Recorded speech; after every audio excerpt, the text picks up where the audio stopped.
Nous allons lire du Nouveau Testament, du livre de Saint Matthieu, chapitre 3 et verset 1. En ce temps-là, Jean-Baptiste parut dans le désert de Judée et se mit à prêcher.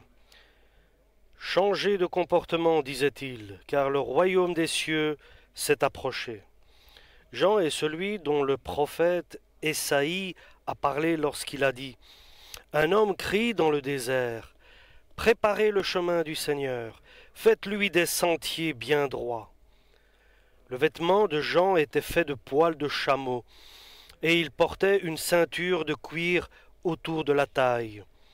Il mangeait des sauterelles et du miel sauvage.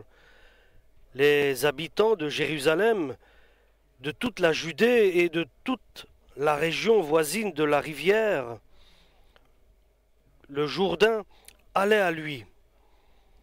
Ils confessaient publiquement leurs péchés, et Jean les baptisait dans le Jourdain.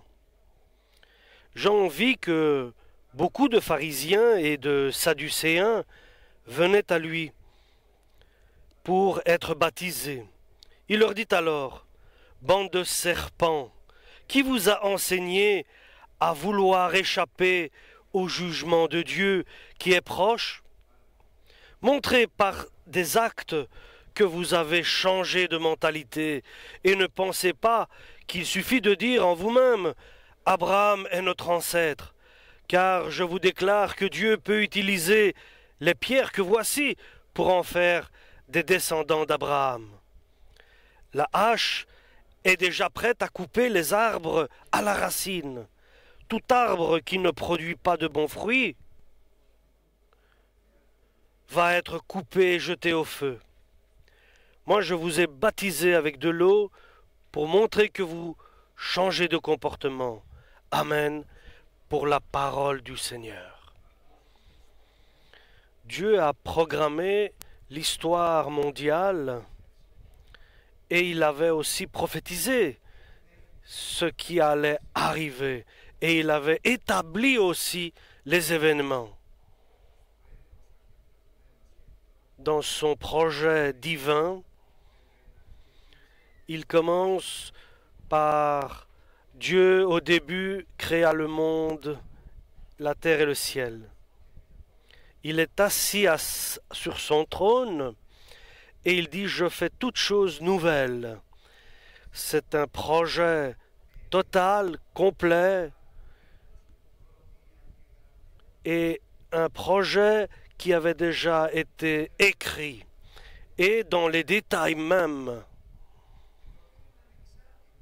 Et c'est un projet indépendant de...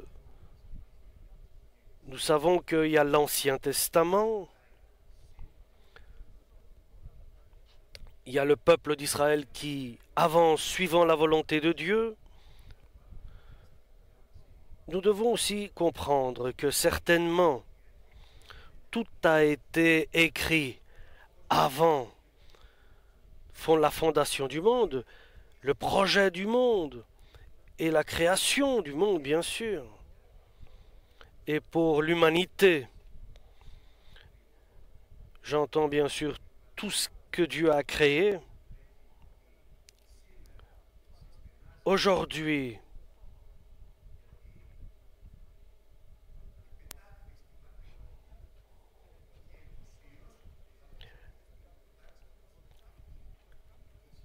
la création a été créée et maintenant elle est en souffrance. La création est en souffrance car elle attend la révélation du Fils de l'homme pour être libérée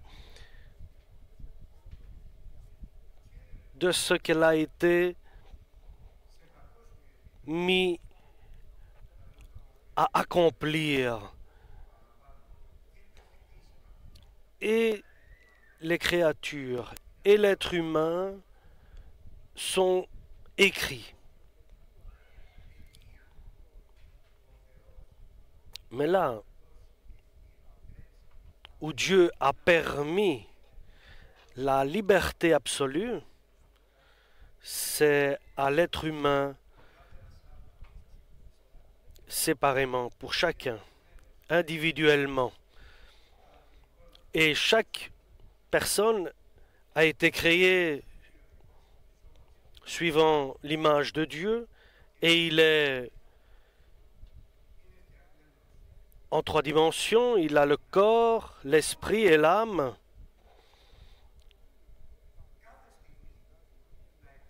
Et il peut choisir à chaque instant et refuser, que cela lui plaise ou cela ne lui plaise pas. Il a le choix. Et il a le choix aussi de réflexion. Il a 3... Et il prend des décisions suivant tout cela, tous ces critères. Et c'est individuellement. Parce que chaque personne, Dieu collabore avec chaque personne individuellement. Il fait un héritage, il fait un testament envers chacun, et il fait un contrat avec chaque personne.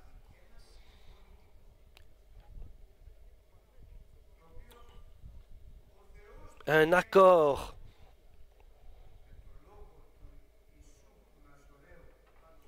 Dieu a permis que soit écrit le Nouveau Testament par le sang de Jésus, et c'est à l'être humain d'accepter le testament que Dieu fait envers toi, qui est son évangile. Si tu l'acceptes, tu acceptes alors Jésus, tu acceptes sa parole, et Dieu te donne le pouvoir de devenir son enfant. Et je le répète, c'est une question personnelle, individuelle, je peux le dire. Il y a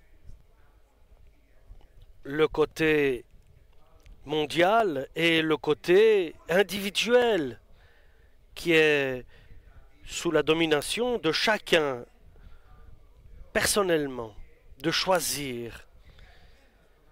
Et il a été révélé à chacun par sa parole. Et Dieu demande par sa parole, et il demande aujourd'hui à chacun de nous d'accepter, de signer entre parenthèses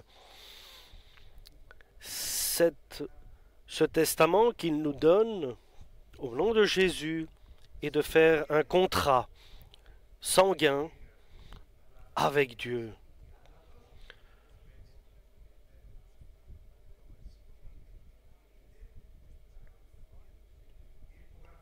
Donc la signature que nous mettrons aujourd'hui en acceptant l'évangile de Jésus-Christ, il met Jésus dans sa propre vérité, et il ne peut pas transgresser sa parole. Il est lié par sa parole. Et le contrat que Dieu fait, il est éternel, car il est lié par sa parole, par son sang. C'est une décision personnelle. Tu l'acceptes ou tu ne l'acceptes pas.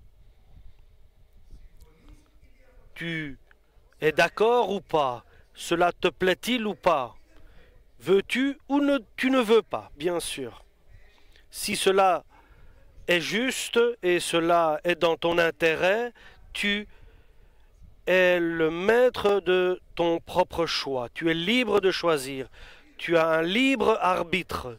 Et aujourd'hui, nous sommes amenés à prendre une place, à choisir un côté, selon qu'il est écrit, et chez Habakkuk, lequel, en demandant à Dieu la grâce pour le peuple, Dieu lui dit, je ferai des choses que même si je te les détaille, tu ne le croiras pas. Et c'était la destruction du peuple que Dieu voulait lui dire. Et ce peuple serait amené en exil. Et Dieu continue et décrit le pouvoir, je l'ai donné à Israël, je le reprends et je le donne à Nabuchodonosor. Oui, je lui reprendrai bien sûr ce pouvoir et je le donnerai aux Perses et aux Mèdes. Parce que eux aussi auront leur temps. Je vais retirer de chez eux le pouvoir et je le donnerai aux Grecs. Et eux aussi auront leur temps qui sera accompli et je le donnerai aux Romains et ainsi de suite. Et ce que Habakkuk a compris, le prophète, que nous avançons de destruction en destruction, de catastrophe en catastrophe. Alors es-tu un Dieu d'amour ou bien un Dieu de catastrophe et de destruction? Car il a compris, car le projet de Dieu c'était cela, c'est son œuvre, c'est l'œuvre de Dieu, par le peuple d'Israël, par les Babyloniens, par les Perses, les Romains, par les Grecs et par les Européens et par notre quotidien. Une histoire, et ici il faut que nous prenions conscience, c'est une histoire de catastrophe, de destruction. L'an 1000, les musulmans se sont soulevés que Mohammed était antichrist.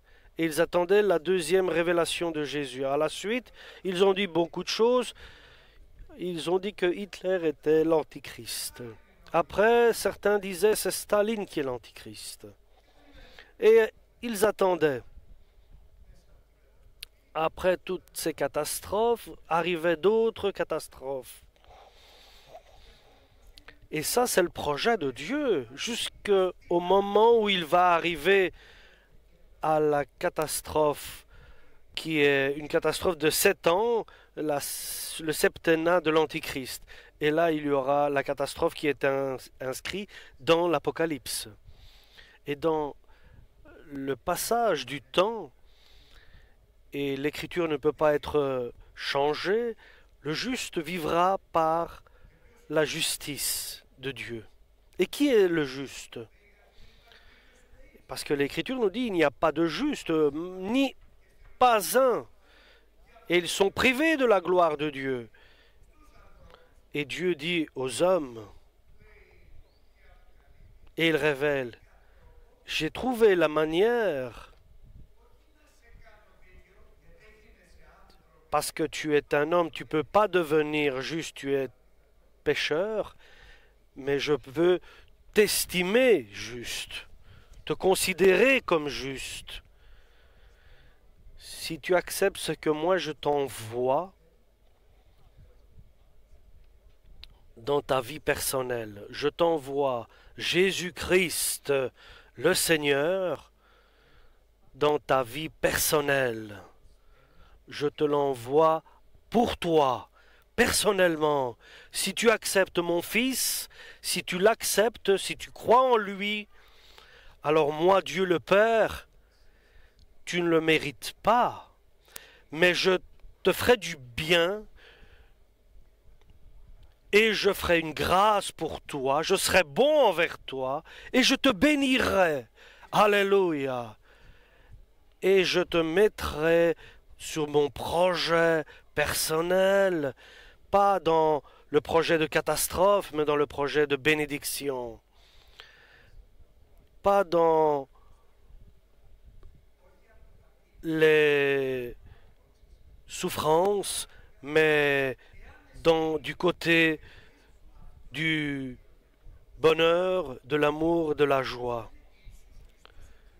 Et Jésus est celui qui est le Nazaréen, le jeune qui a grandi à Nazareth. Mais il avait le pouvoir du Père sur la terre et dans le ciel. Et celui qui va faire appel à son nom sera sauvé. Maintenant, nous entrons dans le projet général. Et Dieu fait appel, invite personnellement Comme nous savons, Dieu a appelé Zacharie et Élisabeth, sa femme, pour que soit mis au monde Jean le Baptiste. Et l'Écriture nous dit que Jean le Baptiste était le plus grand des prophètes. Mais tout ce qu'il a dit sur Jésus était juste. Ça, c'était sa caractéristique. Il avait une révélation du divin, du Très-Haut, du Père, pour qu'il puisse dire avec assurance, voici, en montrant Jésus qui avait 30 ans, et les pharisiens et les scribes disaient, y a-t-il de bon qui peut venir de Nazareth? Il n'était pas bien considéré, Jésus. C'était dans l'histoire. Et est-ce que de Galilée, un prophète, s'est-il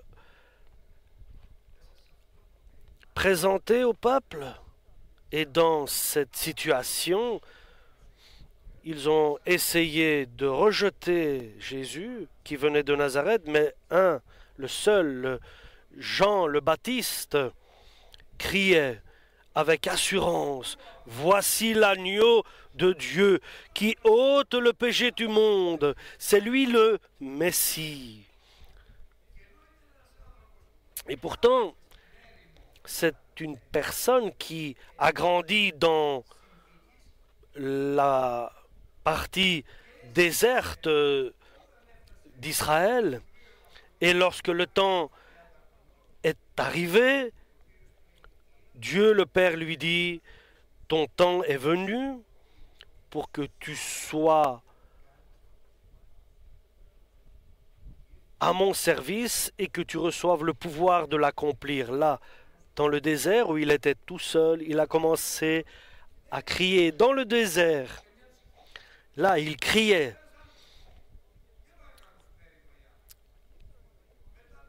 Et il disait, repentez-vous, le royaume de Dieu s'est approché de vous. Et l'œuvre de Jean le Baptiste n'est pas de Jean. Jean, simplement, il criait, repentez-vous, le royaume de Dieu s'est approché. C'est Dieu le Père qui fait l'œuvre. Et il a soulevé tous les cœurs à Jérusalem, en Judée, dans toute la Galilée. Il a soulevé les gens, et les gens sortaient de leur maison, et ils allaient dans le désert, et ils écoutaient la prédication de Jean le Baptiste, et leur cœur s'ouvrait.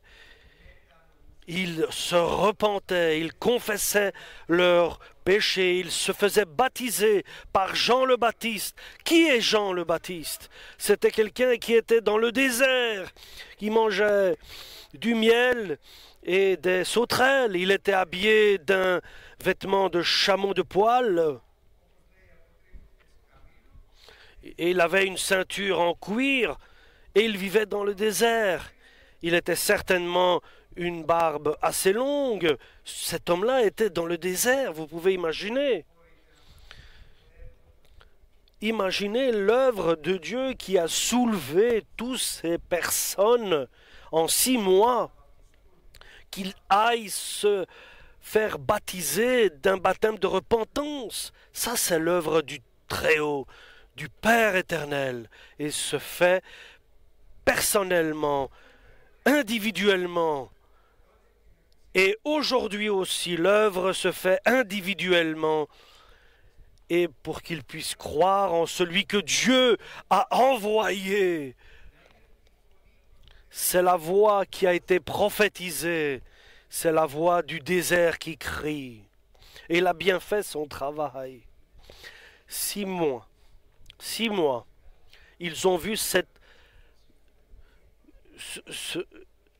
grand miracle. Et les pharisiens et les scribes venaient et ils écoutaient. Et les pharisiens, nous savons qu'ils avaient le pouvoir de Dieu d'enseigner. Et il venait pourtant écouter Jean le Baptiste.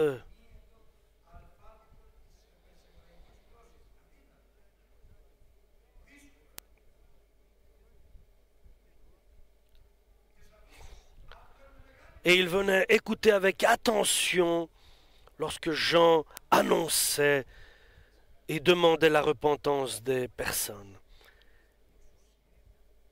Et Jean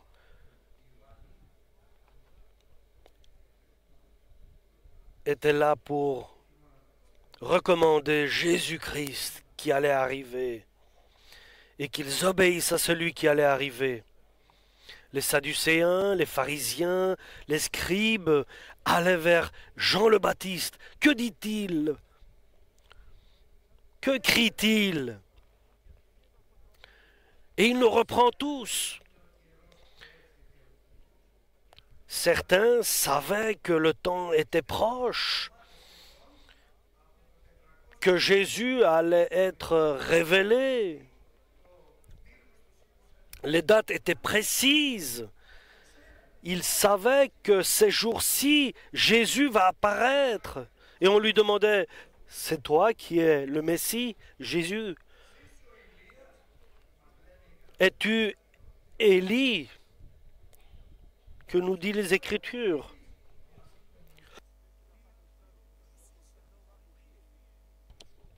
Qui es-tu alors?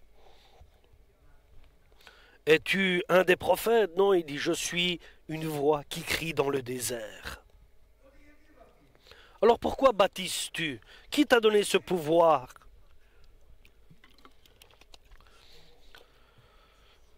Par quel pouvoir fais-tu cela? Et bien sûr, il ne pouvait pas savoir de qui il a reçu ce pouvoir pour baptiser. Et il est très important de savoir et être prudent que Dieu nous donne un pouvoir dans son œuvre. Si tu es une femme pour tes enfants, si tu es un mari, tu dois t'occuper de ta famille. Si tu es un jeune, tu es dans le groupe de jeunes. C'est Dieu qui te donne un pouvoir pour que ton œuvre, que Dieu l'accomplisse pour la gloire de Jésus-Christ. Et que tu aies un bon résultat et que la finalité soit la vie éternelle. Et le grand secret, c'est que Jésus te libère du secret. Pardon, Jésus te libère du péché. Et celui qui est libéré du péché, il est libre. Et tu dois t'asservir à Dieu en te soumettant totalement à sa volonté. Et alors, ce que tu accompliras sera saint. Et c'est la promesse de Dieu. C'est que nous nous donnons à Dieu volontairement. Et Jean le Baptiste, il disait, repentez-vous car le temps est arrivé. Il ne t'est pas permis d'avoir la femme de ton frère.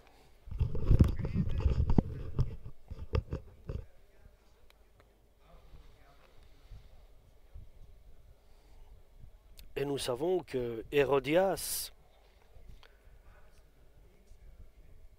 qui était avec Hérode, elle lui faisait faire ce qu'elle voulait.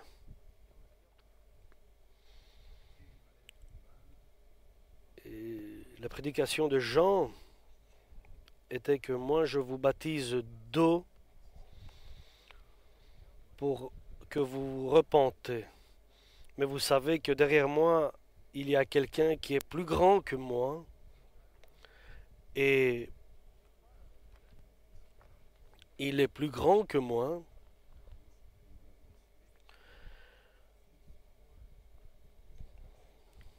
Et il est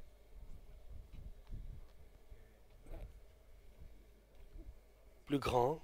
Moi, je vous baptise d'eau, mais lui, il vous baptisera du Saint-Esprit et de feu. Et pas seulement cela, mais il n'a jamais perdu sa relation avec le Père. Il n'a jamais cessé d'avoir sa relation avec le Père. Et le Père qui connaît son cœur, qui connaît l'avenir, qui connaît les faiblesses de l'être humain, comme tous les êtres humains, il lui a révélé, il lui a dit, toi tu es venu pour révéler le Christ aux hommes, pour préparer un chemin pour les hommes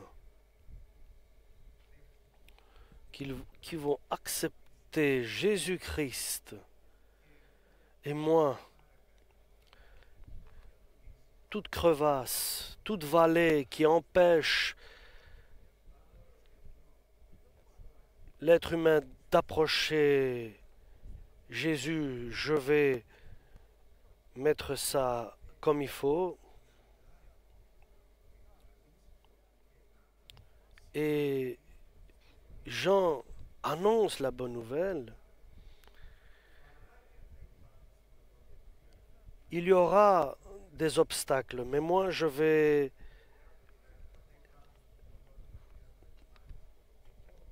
effacer les obstacles.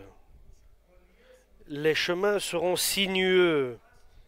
Il y aura qui empêcheront les hommes d'approcher Jésus. Moi, je vais mettre cela en ordre. Frères et sœurs, lorsque tu parles de Jésus, quel que soit le problème qu'il existe, Dieu en prend la charge.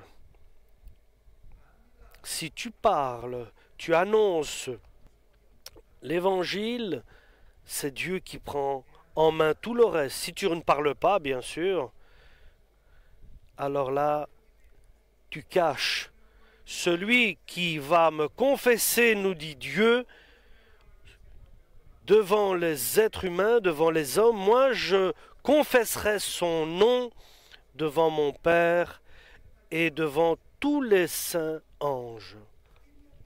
Ça, c'est notre mission, chers frères et sœurs, c'est de confesser, comme dit l'apôtre Paul, je ne sais rien d'autre, je veux savoir qu'une chose. L'apôtre Paul a des révélations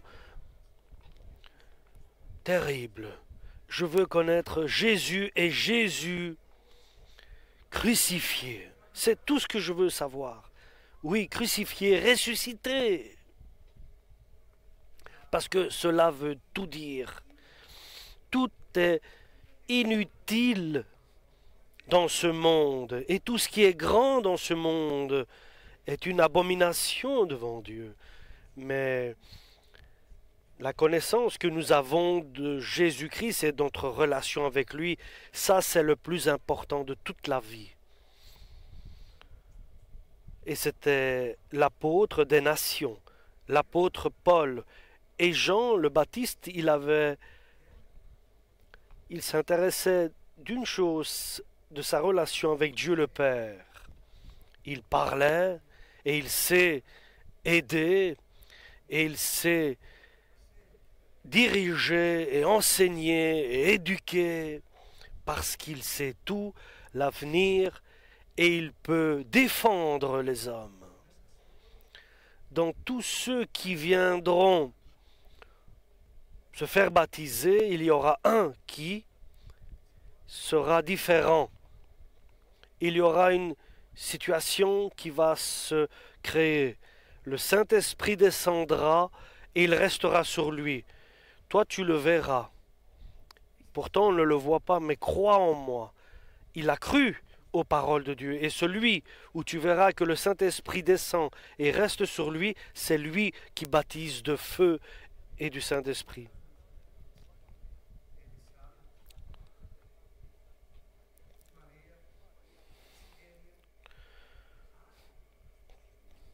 C'est Dieu. C'est Dieu qui lui a dit.